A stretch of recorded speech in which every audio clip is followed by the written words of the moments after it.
statue. I beg you, God, I hope this child has no magical power. Isn't it better to have more magical power? But why pray for no magical power?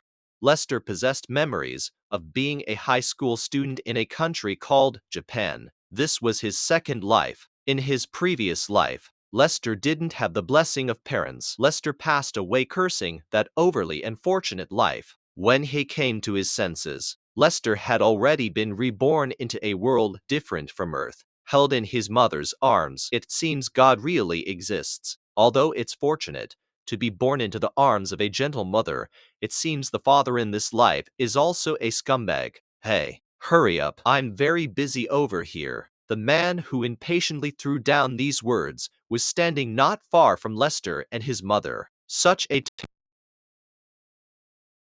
father was a nobleman, while the mother was just a poor commoner. After giving birth to Lester, the mother was given only a small sum of money and driven out of the mansion. When Lester was 1 year old, that man suddenly appeared again.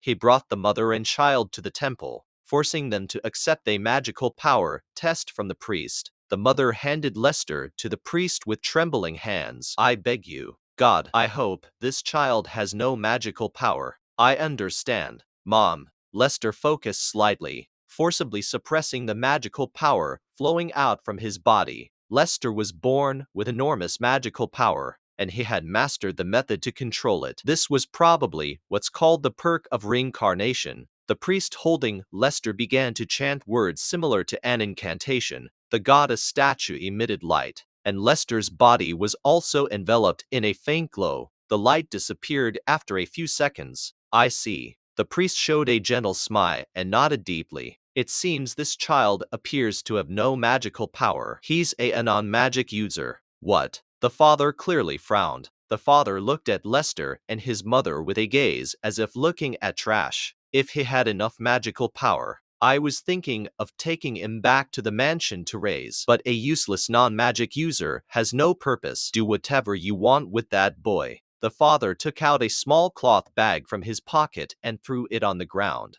This is for you. Never set foot in my house, and don't claim to be my son. Looks like we won't meet again. Farewell. Watching the sobbing mother and the tightly embraced infant leave, the priest calmly made the sign of the cross. The goddess is always watching. May blessings be with this child. This is good, right, Mom? He released the suppression, and magical power surged out from deep within his body. Lester felt his mother's warmth and contentedly closed his eyes.